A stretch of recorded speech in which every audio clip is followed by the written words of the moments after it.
guys! Kumusta kayong lahat? Tara at samahan niyo ako ulit sa aking mini vlog. Panoorin niyo lang pala ako guys. After 1 year, heto ulit ang unang pagkakataon na mapapanood niyo kami na kumpleto sa hapagkainan. At syempre, first breakfast na kasama ang daddy namin. Alas 4 na nga ng madaling araw kami nakauwi nung sinundo namin ng daddy namin sa airport. Nagka-problema kasi yung paglanding ng airplane nila. Kaya tanghali na ako nagising, mga alas 9 na ata ng umaga yan. Kahit medyo patanghali na yan, pancake pa rin yung niluto ko kasi hindi sanay yung daddy namin na kanin agad yung kakainin sa umaga.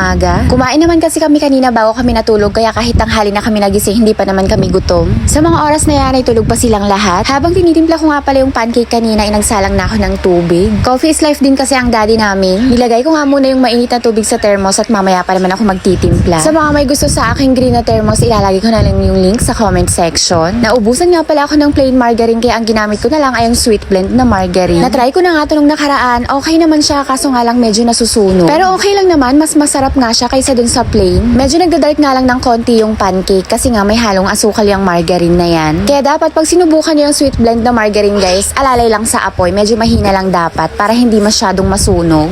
Ganyan nga pala yung itsura niya pagkatapos lutuin. Medyo dark siya pero okay lang naman. Mas masarap talaga siya kasi nagkalasa dahil sa sweet blend na flavor. Yarn, luto na ang ating pancake. Bili na kayo 5 piso isa, charis. So ayan, dahil tapos ko nang lutuin yung pancake, magtitimpla na ako ng kape at saka gatas. Ay hindi pala, Milo na lang na may gatas kay Samira. Ina-alternate ko din kasi minsan para hindi siya magsawa sa gatas. Ang kuya Cypher naman namin ay pinapayagan ko na din magkape kasi 12 years old naman na din siya. Pero minsan ang iniinom naman niya ay Milo at saka gatas din, hindi naman laging kape. Super init nga dito sa Pinas ngayon, hindi ko nga sure kung ilang araw kakayanin ng daddy namin ang init dito. Galing kasi siya sa malamig na bansa tapos bigla siyang pumunta dito sa napakainit. Yung init pa naman dito sa Pinas ngayon para ka nang naka-oven. Tapos wala din kaming aircon, kaya pa naman kasi namin yung init. Hindi naman sa tinitipid ko yung sarili namin, ayoko din kasi masanay kami sa aircon. Okay naman, masarap pa nga ang tulog namin.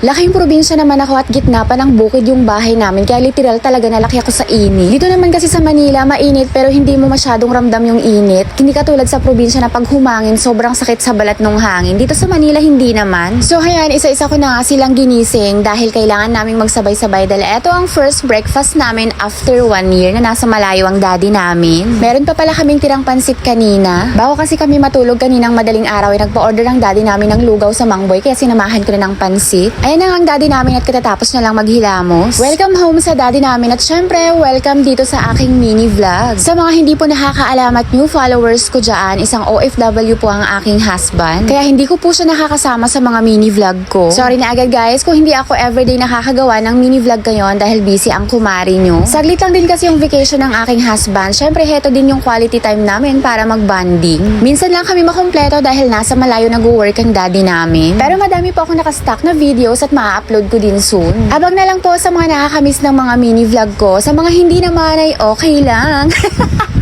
Tapos na nga kami mag-almusal niyan at isa-isa ang pinapakita ni Samira yung mga drawing niya nitong nakaraan. Naipon na nga lahat ng mga drawing niya na pinapakita niya sa video sa daddy niya. Hindi nga niya pinaitapon at pinaipon niya sa akin para daw pag uwi ng daddy niya ipapakita niya isa-isa.